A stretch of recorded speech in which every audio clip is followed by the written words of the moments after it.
So as we're waiting, I just wanted to make sure that folks, so that we have a procedure and protocol. What we're going to do is I'll start off with some introductory remarks, some framing remarks, and then we'll go ahead and introduce staff from our city side, including Marissa Araya, who is our special projects analyst with Economic Workforce Development Department.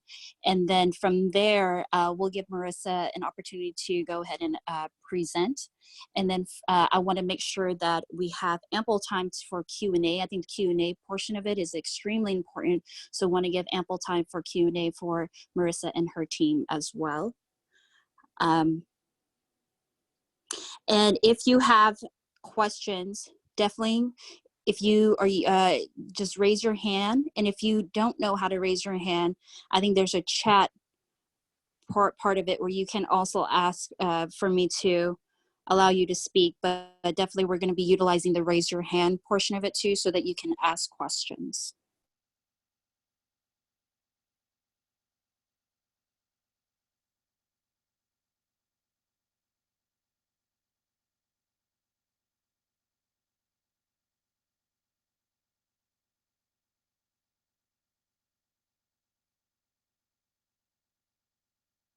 Hi, everybody. Does anybody have audio yet? I think everybody's on mute right now. This is Councilmember Thao. And so, like I said earlier, we're going to have, I'll do some framing remarks in the introductory part of it, and then I'll just give it over to Marissa Rye from the city side. And then we'll do some Q&A right after her presentation. I just wanted to, oh, sorry. Yeah, but as of right now, I am muting everybody. Oh, great. I'm just checking my audio. Sheng, you can hear me okay? Yes, perfect. I'll get rid of the barking dog. Thank you.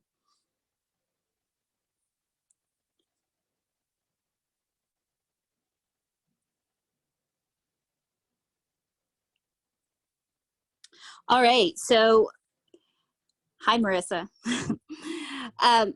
So my name is Councilmember Sheng Thao. I'm hosting today's meeting with Marissa Raya, who is a special project analyst with Economic Workforce Development here at the City of Oakland. She's doing such an amazing job. I know that's a lot of work, Marissa, and you've been really great and very gracious with your time. I know that this is not the only virtual town hall meeting that you've hosted in the past, but you're going on multiple town hall meetings and really trying to get to our small businesses and to better place them in a situation where they can be, where when they apply for federal grants or state grants or what have you, that they could be in the best positions that they are. And also in regards to the various resources that are available, not just here locally at the city level, but also at the state level as well. And so I just want to be very appreciative of your time.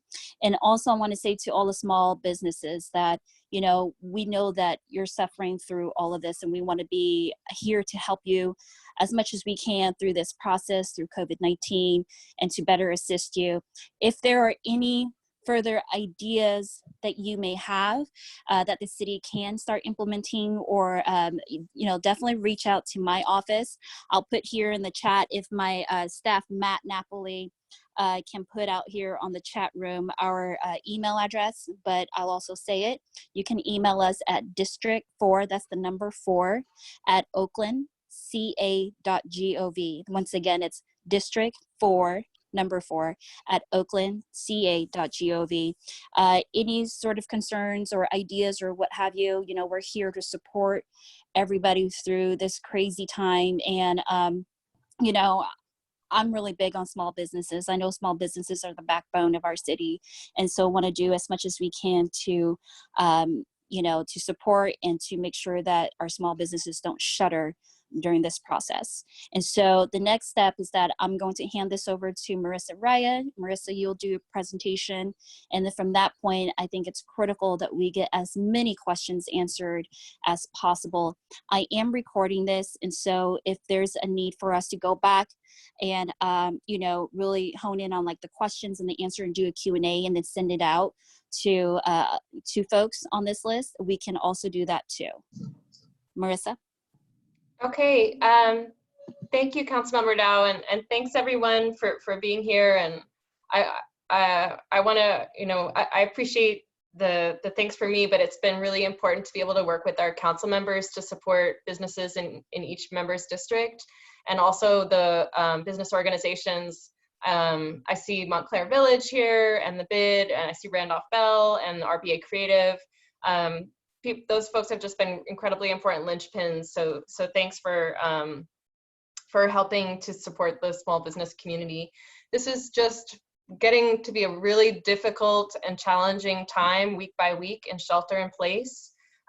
We had kind of a scurry to access stimulus funds for small business. And then I guess there was some success in helping small businesses access them, and some not so small businesses access them, and both funds ran out. And just today, the federal stimulus dollars have started to flow again. So we want to make sure that every business owner and freelancer, independent contractor in Oakland that is able to access the federal stimulus dollars. So I'm just going to walk you through the steps that I've been communicating to different businesses and business partners around Oakland. I'm going to share my screen. I'm going to cover the 2 stimulus programs as well as pandemic unemployment assistance. And then a couple of other ideas for cash flow and moving through pivoting and where to get counseling for your business. And Daniel and the organizers for today asked me to use a business as an example. So when I get to the PPP loan, I'll do that for you, and we'll refer to our business as we go. So here's just an overview of what I'm going to talk about today. There are a couple of grants at the end, but the main thing that I want is for us to get the stimulus funds that we are entitled to. I mean, that's your taxes coming back to you. And it's been a challenge for a lot of folks to get them, and I know people are aware of them. And a lot of what I'm saying is, if you've had challenges in applying, let's look into that, and then let's reapply if we need to. The first program, this was the first one to roll out. It has been on pause, but it will reopen. It's got another $60 billion coming to it, is the SBA's Economic Injury Disaster Loan. It's a lot easier than a typical SBA small business loan. It's an online application. It is unfortunately only in English. Marissa? But, yeah. Sorry. Can you make your screen to widen it to make it more of a presentation form so that it's easier for us to read? Sure, Is that possible? Thank you. Yeah. Sorry about that. No, thank you. I really appreciate that feedback. I worry that I'm gonna lose something on the Zoom, but this is, does this work better? That's perfect. Thank you. Okay, cool. So you do need to have a social security number or an employer ID number, and be able to report what your gross revenues were for the last 12 months, and the cost of the goods that you have sold for the last 12 months. And if you're a property manager, you're going to put in any rents that you lost. And finally, at the end, the number of employees that you have. And that last one, the number of employees, is really important because this disaster loan comes with a cash advance grant that you do not have to pay back of $1,000 per employee. And you put in your bank account information, and that is it was originally supposed to appear in your bank account in a matter of days. What we're actually finding is that it's taking more than 2 weeks for some of these cash advance grants to make their way to the applicants.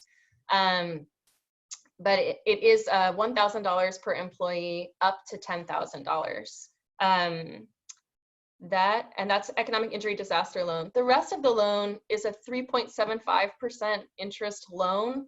Lots of people don't want to take on debt right now, and that's understandable. You don't actually have to take the loan. You can just keep the cash advance grant and not do the loan, or you can take it and you have over a year to pay back. You're allowed to defer your payments, and there's no fees or points associated with it. A larger source of funding is the Paycheck Protection Program. I haven't updated my presentation. It actually opened this morning for small businesses to apply. Unlike the economic injury disaster loan, where you apply and you get funding directly out of the US Treasury online, the Paycheck Protection Program, you have to apply through a bank or an other lending institution. In the first round, it was very hard for a lot of small businesses to get funds, even if they had a banking relationship. Some banks weren't taking applications, or they were only taking them from certain clients. This next round has a set aside of funds for community-based banks. So in Oakland, that might be Self-Help Federal Credit Union or Gateway Bank. And it also has funds that are going to be allocated through some of our online lending platforms. If you're a PayPal customer or a Square customer or a QuickBooks user, you can apply for Paycheck Protection Program through Square, PayPal, and Intuit. Intuit, which you do, if you use TurboTax like I do, you're an Intuit customer. The Paycheck Protection Program is really valuable because it covers 8 weeks, or actually it's 2.5 months of payroll. And it's your payroll as well if you are self-employed or if you're a contractor. 75% of the loan has to go to payroll costs, and then 25% of it can be used for other business expenses, so your rent or mortgage, utilities, etc. And that is also a forgivable loan. So if you have yourself on payroll, or if you apply, for example, with 12 employees, and at the end of the 8-week period, you still have all 12 employees on payroll, the entire loan is forgiven. You don't have to pay it back. If you apply with 12 employees and at the end of 8 weeks, you only have 11 employees, you're going to have to pay back a proportionate amount of the loan at a 1% interest rate. You can apply for Paycheck Protection Program as well as the Economic Injury Disaster Loan. I'm happy to answer questions about that, but I'm going to hold that off until later in the presentation because it's a lot of information to digest. I want to show you also a couple of tools for finding, I think the biggest challenge with Paycheck Protection Program is finding a lender. And what I'm hearing a lot from small businesses is they tried with one bank, usually a big bank like Chase, and they couldn't apply. So then they think that they can't apply again. Well, you can apply with another bank, or you can apply with an online lender. SBA has a tool on their website, and I'm gonna go to it right now, which is to find an eligible Paycheck Protection Program lender. They've put all their banks, they're not necessarily updating as to who's taking applications and who's not taking applications. We are trying to do that extra work. So on our Oakland Business Center webpage, where we're putting coronavirus resource information, we have a link to a document that we're maintaining, that's just a Google document where we're updating on a more regular basis who's currently accepting applications and who is not. So I encourage you to access that. The link is on our website, oaklandbusinesscenter.com. If you went to oaklandbusinesscenter.com in the last, I guess, 2 months or so since shelter in place has started, month and a half, you took a business intake survey, letting us know that the coronavirus has impacted your business, you have an option with doing that survey to request support from a member of city staff. We have thus far heard from and called back over 1,200 small businesses, and we're happy to continue to do that. So if you want to connect with somebody to help answer your questions or help you navigate which resources you should be applying for, please take that survey. That's one way of accessing staff. So that was Economic Injury Disaster Loan and the Paycheck Protection Program. Let me make it bigger again. And my biggest wish is that as many businesses as possible are able to access those funds. But let me show you also a calculator that I think is really handy on, oh, sorry, it's not on this web page. It's on Intuit. If you need help calculating your Paycheck Protection Program, Payroll costs. We had this example of a 12-employee business. What you would do is calculate their wages plus their benefits plus leave. If people make tips, if you pay and your taxes that you pay, all of that goes into what is considered payroll. If anyone on payroll makes more than $100,000, you have to bring them down to $100,000. You can't, you won't be able to pay them over that amount. If you're a sole proprietor, you would use your business income up to $100,000 as your payroll for yourself. And then I'm happy to provide documents where you, on your taxes, if you're a tax filer, which ones you would refer to get that payroll number. You divide that annual payroll by 12 to get the monthly payroll, and that's what you're going to use in your Paycheck Protection Program loan application. Other ideas for business, another important resource for business owners at this time is an application with the state of California that opens tomorrow, and that's pandemic unemployment assistance. So if you have been a worker previously and had paid into unemployment, you might have been eligible for regular unemployment insurance, and which millions of people are currently claiming. If you were not eligible, there's a good chance you're eligible for pandemic unemployment assistance, which is a new program that's opening for applications tomorrow. And it covers business owners, independent contractors, and people who are self-employed that had not previously set up unemployment insurance for themselves. I have a website here at edd.ca.gov for pandemic unemployment assistance, which you can copy, or I can post it in chat, or you can just Google edd.ca.gov and pandemic unemployment assistance to get there. Once you apply, it's taken the state of California many weeks to create this process, but they have told us that once you apply, you will receive your benefits within 24 to 48 hours. And this benefit is, it's a small weekly amount. The minimum is set at $167 a week. That's retroactive to February and can be extended all the way through the end of the year. But for this shelter in place period, which is the end of March through, I believe it's July, they will be paying an additional $600 stimulus funded amount.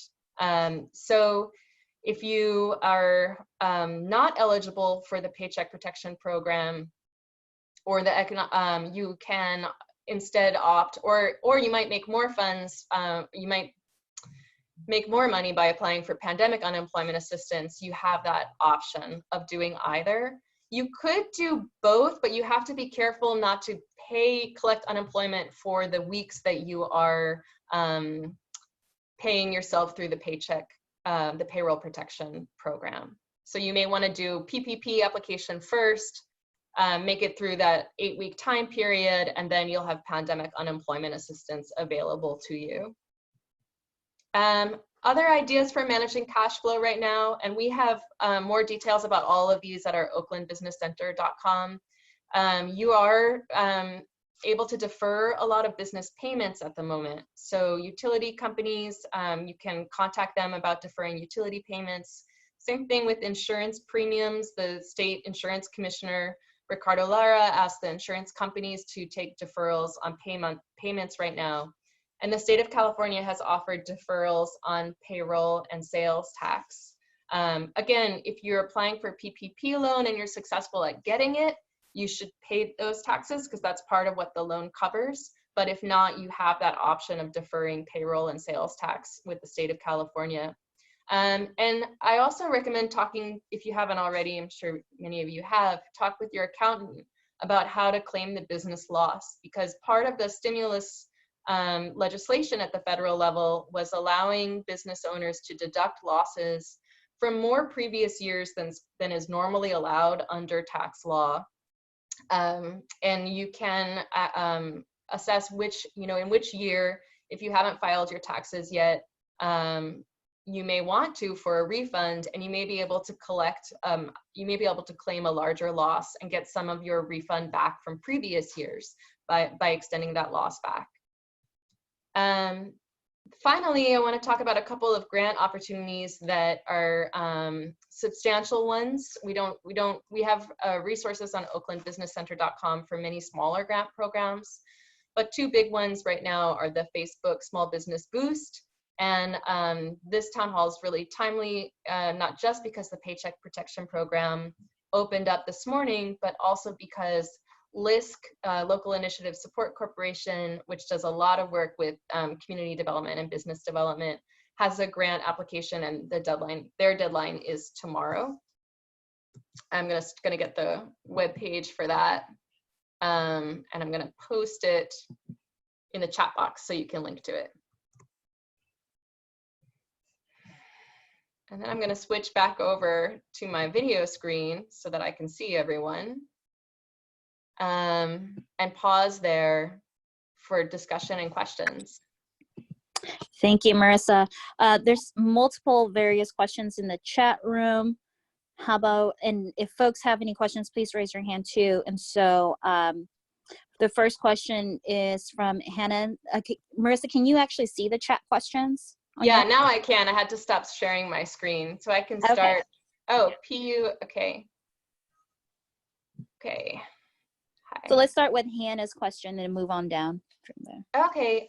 I actually emailed our SBA district head this morning about economic injury disaster loan, and because I was expecting the application to open today, and I just wanted to make sure it was still going to be at the same website, and it has not reopened yet, so I'm still waiting on an update on that. We have not been informed that the advanced grants are not going to happen, and I would just have to wait and see and follow up on that. I'm going to go to the second question from Denise Daniel. Does the PPP amount given vary from lender to lender?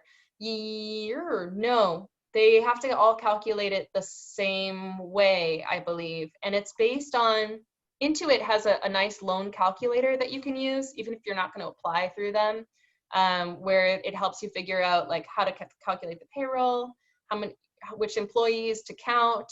You can't count, for example, like an unpaid intern or an employee that does not live in the United States. I don't think the amount should vary because participating banks have to follow the formula. The next question, no response. This is very nerve-wracking. I would say if you have your apply for economic injury disaster loan, you got a loan confirmation number. And you can call the SBA for an update on your loan status.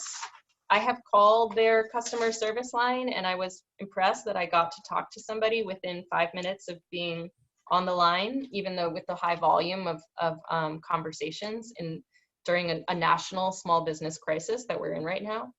The phone number is 1-800-659-2955.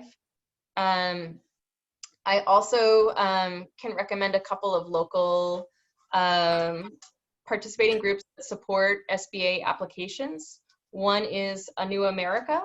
They have an office in the Fruitvale, and the other is the Alameda County SBDC.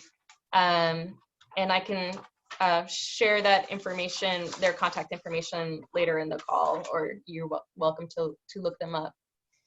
Someone asked how many Oakland small businesses need help, and I think the answer is probably in the tens of thousands. Denise applied for, if you received an uneligible from the Employment Development Department, I should read off the question first. Sorry, everyone. Let me take a deep breath. Probably good for all of us to do right around now. Although some of you might be kind of, stretching and enjoying the sunshine, even while enjoying a Zoom call. If you applied for EDD unemployment before and were ineligible, I think you will want to reapply when pandemic unemployment assistance opens tomorrow, because the purpose of pandemic unemployment is we're in a disaster, more people, it's meant to cover more people than are currently allowed under regular unemployment insurance. PUA is open today. There was one question about what time it opened. Oh no, PUA, sorry, PPP is open today. PUA, I don't know the time that it opens. We've only been told April 28th is when it starts. And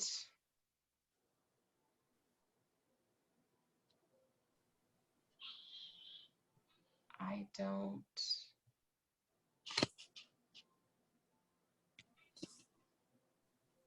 I'm not, do you want me to keep going through the chat box questions? Yes, if that's possible. I think the next question after that was only in regards to like how many businesses are in need of this, and I think you already answered that. And so the next question is, why is the start date 3/29? I closed on 3/16. This is from Denise Daniel. Denise, what do you mean by that? What start date for which And Denise, you can just oh, unemployment assistance. Yeah, that was that is for the additional stimulus funding of $600 a week. So you'll still get unemployment benefits for the March 16th period, but that additional $600 is March 29th, and I don't have any special insight as to why it is that way. Bennett Hall, for the write a letter, maybe I might ask you to email me that question so I can share it with our workforce development department, because they have more details about that process than I do. I'm going to put my email in the chat box.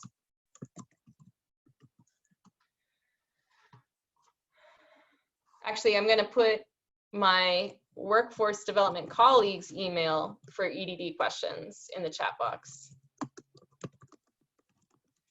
Tamara Walker is heads our rapid response work, which helps companies that are going through layoffs.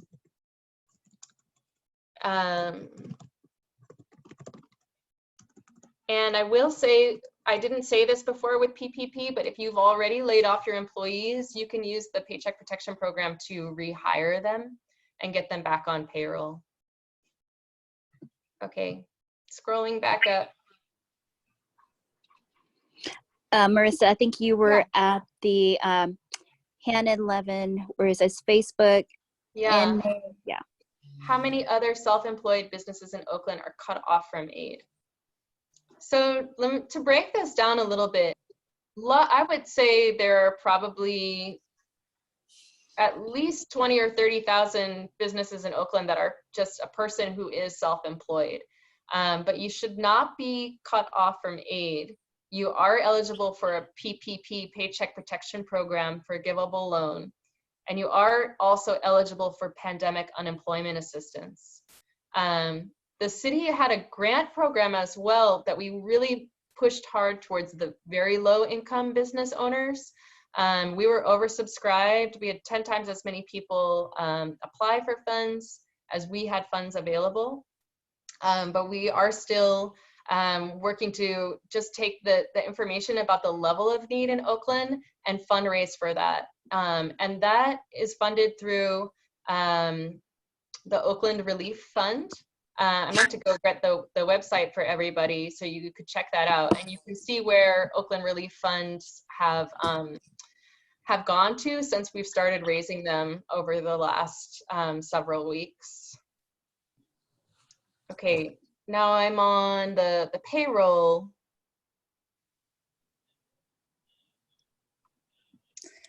So it reads, IRS payroll seems to allow 2/3 pay up to 80 hours for employee with dependent child. However, they provided no information on how to do that, deduct from taxes, and their 941 form is not updated. Therefore, we have not yet provided this PTO bonus. Bennett, I am less familiar with the payroll tax credit. We do, I know we have a link to it. You're probably on the IRS page for that. Maybe send me an email so we can try to research that one together, because I'm not sure how to do that one. Erica, great question about applying for the Paycheck Protection Program and pandemic unemployment. So one issue with the PPP, it doesn't seem like they're doing such a great job of auditing that program, but you should, assume that they will audit if you're successful in applying to make sure you used it the way it's meant to be used. So first, it's supposed to go to companies that are really impacted by shelter in place. And second is it's going to cover your payroll costs for 2.5 months.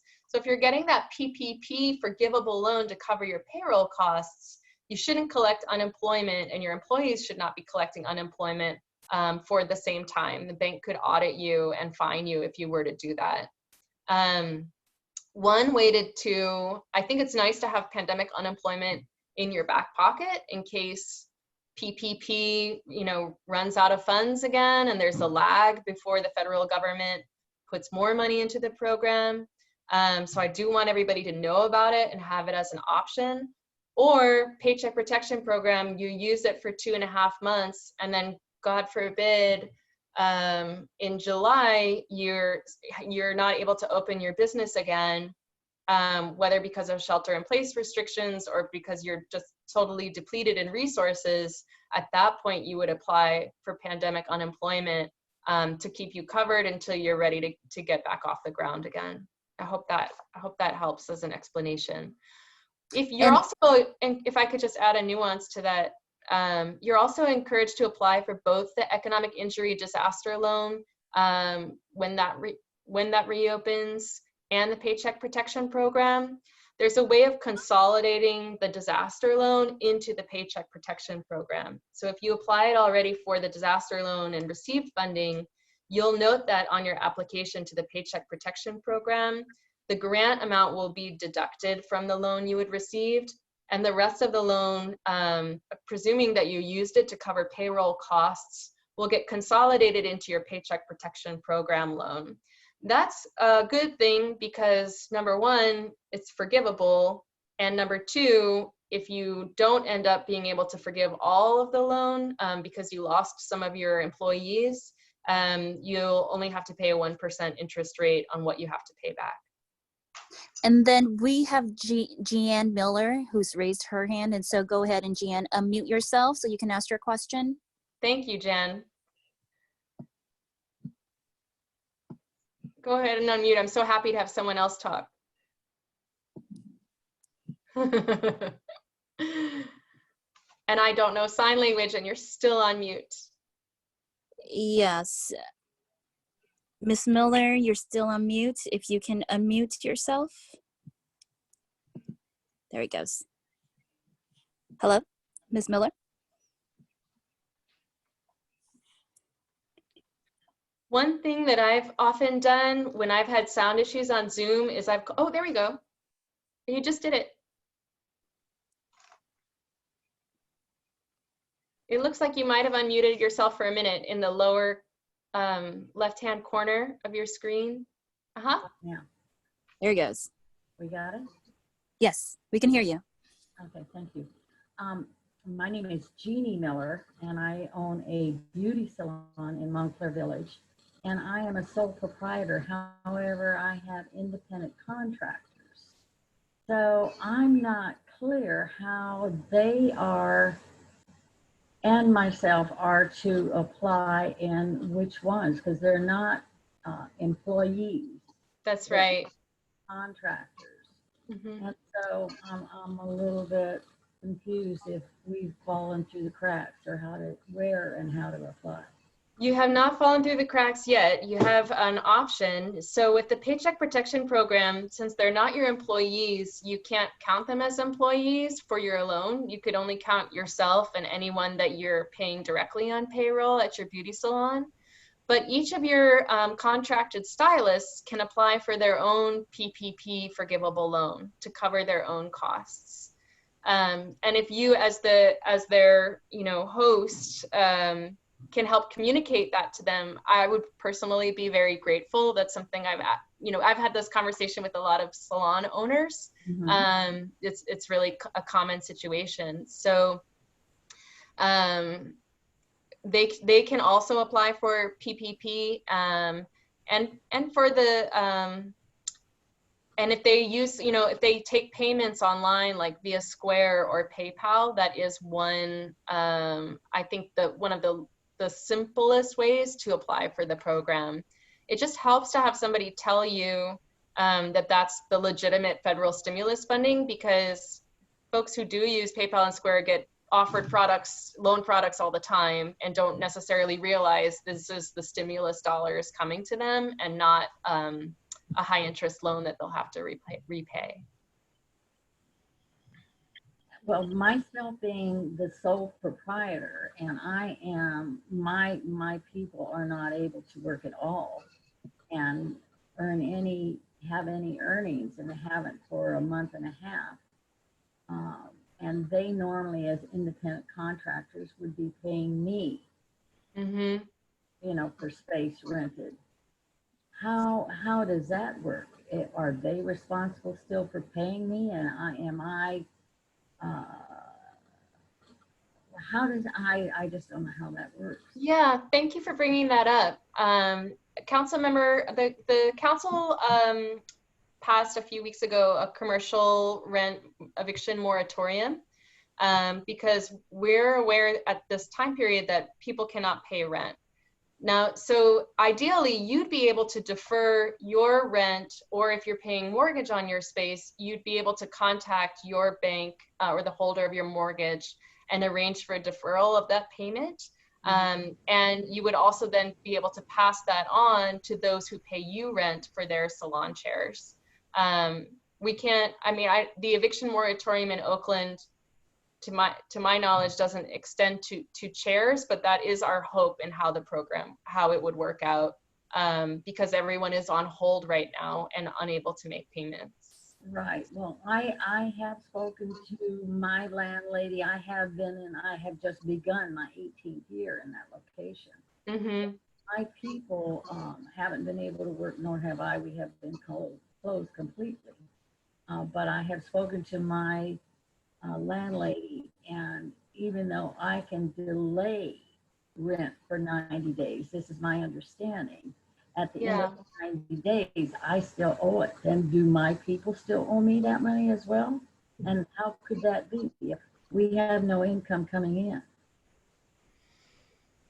Well, if they are successful in doing the PPP, then that's 75% of it is used to pay yourself, and they can use the additional 25% of it as to make their rent payment.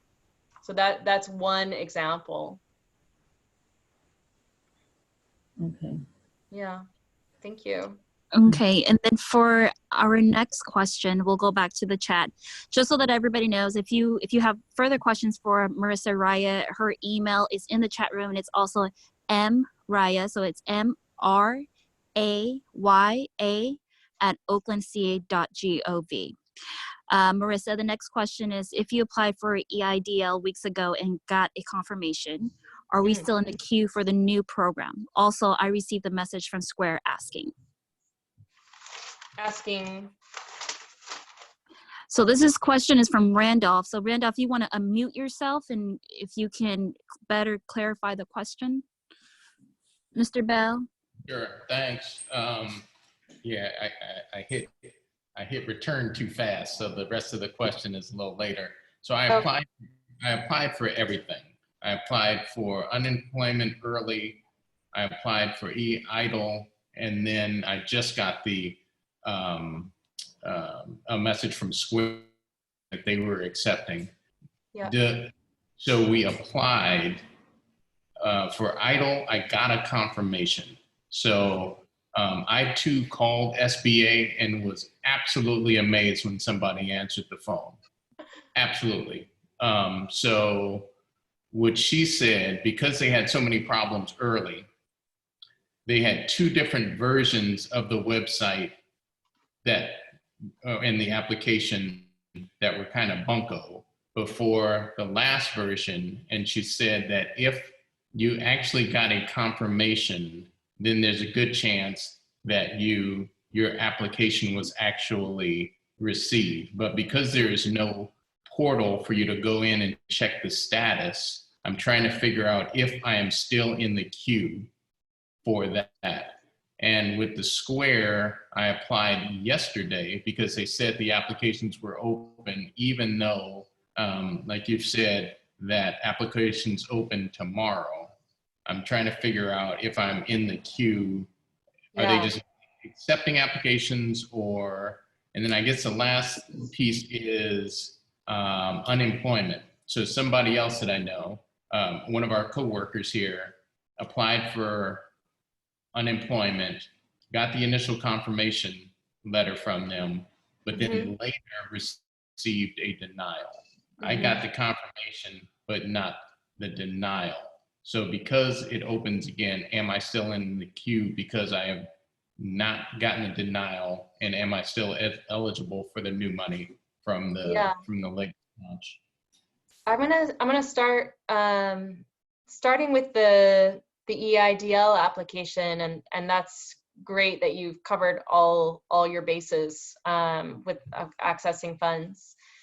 With the EIDL, if you applied before March 30th, they didn't have the cash advance grant, and so the message was to reapply. But if you applied and you have a confirmation number, when you call that customer service number, they should be able to update you on the status of your loan. And your loan is still in the queue, even though they took applications up to a certain day. I think it was around April 17th, and then they stopped taking applications, but they're honoring the applications that came in before that date. With the Paycheck Protection Program, with Square, did you actually, you did more than just kind of put your email in for updates. You put in your payroll and all that. So that's what I noticed, that PayPal was doing this as well. They were taking applications for the last few days in preparation of the federal money starting to flow today. So many banks and lenders did start taking applications so that when the money turned on this morning, they would have all their applications ready to go. So we were all like working over the weekend to help small businesses get applications in. So it sounds like you got your EIDL loan application in, and sounds like you also have your PPP application in. You can always call SBA to check on the status of the EIDL loan. With the PPP, I think you'd need to follow up with Square. They are obligated to turn it around within 10 days. So you should hear from them. The thing that's opening tomorrow is not the Paycheck Protection Program Small Business Forgivable Loan. It's the state's pandemic unemployment assistance application. Right. If you're, and then, leaving aside the details of collecting PPP and pandemic unemployment, for a lot of people, you might be eligible for both unemployment insurance because you did work in the past where you paid into unemployment insurance or your employer paid into it, as well as pandemic unemployment. We have not paid into unemployment. We pay Social Security and something else. But I'm trying to figure out if I'm still in the queue for that. For the money. I think it sounds like you are because you haven't heard back. But I would imagine that would happen because of like a previous job or something, or I'm not sure why you made yourself eligible before. But I don't have any additional details beyond that. But I do think you can also apply for pandemic unemployment. Yeah. Appreciate it. Yeah. Thank Okay. you. And just for folks to know that if you have EDD questions, please email Tamara Walker, and she's at twalker@oaklandca.gov. Once again, if you have a question, you can put them in the chat room, or you can also raise your hand. I want to be cognizant of the time. It's 2:47. I believe this meeting was scheduled to go till 3. And so we'll move right into our next question from Bennett Hall. Will our UI rates be dramatically increased due to the furloughs or layoff? And how is that mitigated if employee does, I think it's meant to say, if employee does not work out of fear and effectively asks us to lay him off so that he can get paid for not working 600 plus bonus. Does that make sense, Marissa, or do we need clarification from Bennett? No, Bennett, that it makes sense. And I think, you know, that latter part, that's up to you, Bennett, how you want to work with your employees. If you want to try to keep them on payroll or allow him to stop and collecting unemployment. As far as UI rates increasing, I can see that being a possibility. I think the state is going to run out of reserves and have to borrow money, but neither I don't have so much special information. I don't know if, for example, the next round of federal, I know that the next round of federal stimulus funding, that we'll be debating money for local governments and state governments. So I don't have the crystal ball to see what will happen with UI rates. Although I definitely understand why you're asking that question. And I think he has a follow-up question around, if you get PPP for your own self-employed income, how are you credited for that in the 2.5 month forgiveness downstream during rating period for that? If we did that, our leaser would refuse to renew our, oh, I'm sorry. I think that was in response to what you were saying earlier to Ms. Miller. But there's a question, if you get PPP for your own self-employed income, how are you credited for that in the 2.5 month forgiveness downstream? I think the bank that you're working with or the lending institution will audit you, and you'll have to show that you're still on payroll. That's all the detail I have on that, but you will have to show that you're still employed and still in business, or not in business, so you're still on your payroll at the end of that 2.5 month period. From the Montclair Village question, and I saw this one a little bit in advance, and it's such a big one.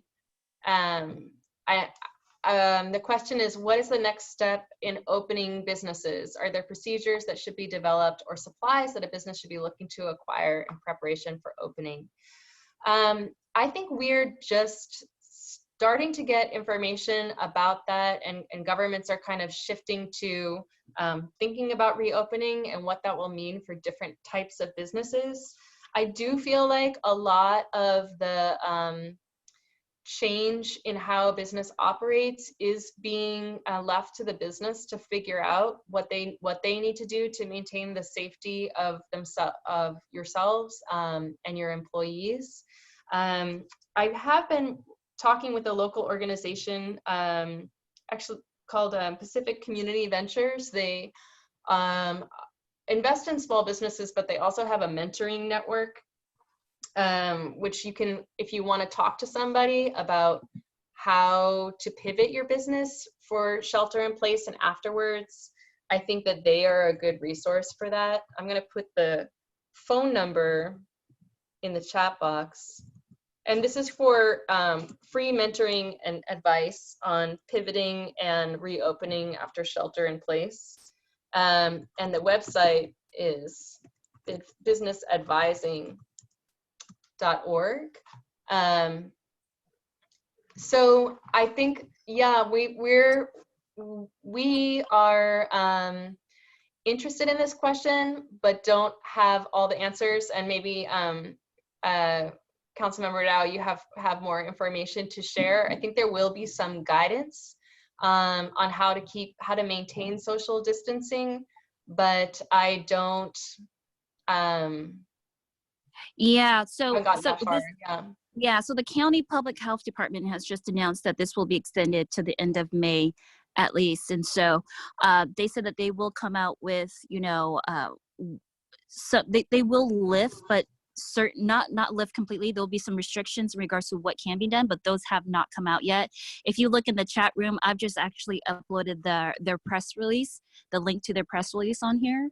And so that, it really depends for us as a city. We'll just follow what the county has said. And so that's what we've done thus far. And I see that that's how we're going to move forward, is that if the county of Alameda Public Health is going to lift the restrictions or have looser restrictions, we're just going to follow what the county said. It's not going to be done at the city level. Yeah. I think there will be a lot of spatial changes. For example, there was a question about restaurants. There might be, and it's a challenge. you might have to have tables spaced farther apart. One of the things that we've been talking about within the city is, can we make it easier for people to extend the area of their restaurant make it easier, for example, to have sidewalk seating, for example, so that you can continue to have the close to the volume that you're used to at your restaurant and still allow people to not be at risk of infecting each other. But those are things I think that are still under discussion. Some of them will be administrative within the city, and some of them will be policy considerations. But I appreciate the thinking about it and sharing any thoughts, because I think once we, right now I'm focused on trying to get everybody the stimulus funds that they're entitled to, and connect it to unemployment. But then I think we also do need to get ready for recovery. We are going to be moving out of this, within the not too distant future. But Yeah. Mm-hmm. And I just want to add, yes, it is going to be some policy decisions that are being made. And I know that my colleagues and I on the city council are, will definitely look into, when the county lifts certain risks or certain, if it's distancing rules or what have you, that we'll look into policy and implement them. We definitely want our small business to succeed. And if we can move forward with, possible extension of sidewalk areas or restaurant space or what have you, I'm sure that we'll look into that and see what's feasible, and definitely try to come up with various resolutions or what have you. And so, next question is from Denise Daniel. Do you need to have 2019 taxes filed to be eligible for PPP? I noticed some lenders asking for it and some do not. Does this hurt my chances that I have yet to file 2019 taxes? I don't think it hurts your chances, Denise. I think that sometimes the lenders ask for the amount from a certain line. You will use that for your payroll costs. So as long as you can figure out what should go there, that's what you're going to need in the application. But you're right. Some lenders ask for it might vary lender by lender. I think some are asking for the tax documentation to be available, and some are just asking you to fill in, what would go on your Schedule C, for example.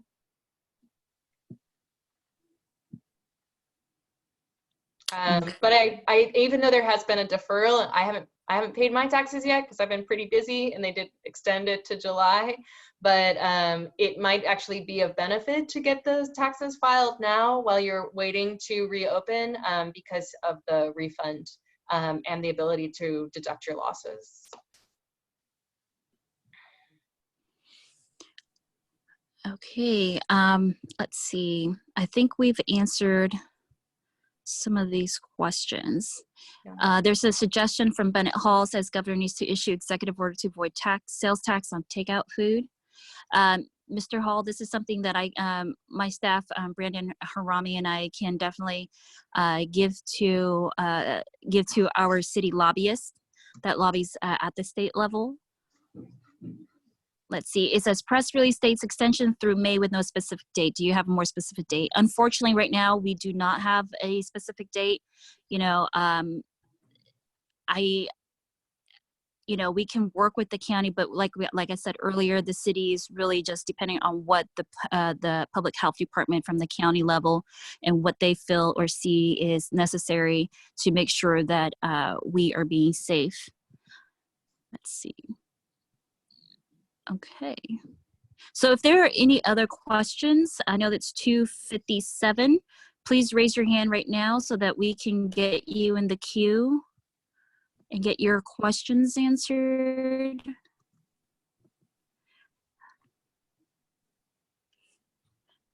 It's Hannah says, why would I file tax if I am required to pay taxes while I am waiting for aid from the government?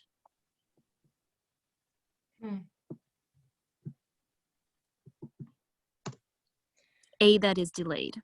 Yeah, so I mean, from a purely practical standpoint, you would file your taxes if you would be getting some of the tax that you've already paid back as a refund from the existential questions underneath there. I definitely feel your pain on that one, but I'm just going to answer the practical question for now. I've just posted a couple of local partners that can help with applications. If you encounter any issues, even if you have trouble finding a PPP lender, one is a New America, and the other one is Alameda County SBDC, which is Small Business Development Center. I do have a few businesses that don't have online access, and the phone number to call there is 1-800-ASK-SBDC. I have been told they will be able to help people apply over the phone. Okay, well, thank you so much, Marissa. You are invaluable to this whole conversation. Once again, if you feel like you have further questions for my office, you can reach us at District 4, that's the number 4, at oaklandca.gov. If you have questions that you would like to ask Marissa, she can be reached at mraya, so MRAYA, at oaklandca.gov. If there, and you can also email my office to get her email as well. But I just want to thank everybody that was able to join our call. Special thank you and kudos to Marissa Raya for doing the great work and really putting all the resources. This is, of course, we are going to have to be prepared to really support our small businesses, but throughout the whole city as well, think about how we recover and how we land from this pandemic. And so just want to thank everybody who was able to join us today. I really appreciate all your thoughts, your questions, and definitely reach out to my office at District 4 at oaklandca.gov. If you have further question, we can direct you to the right person to get your questions answered. And so thank you all so much. Hope you have a great day. Thanks, Councilmember. Thank you, everyone. Thank you, Marissa.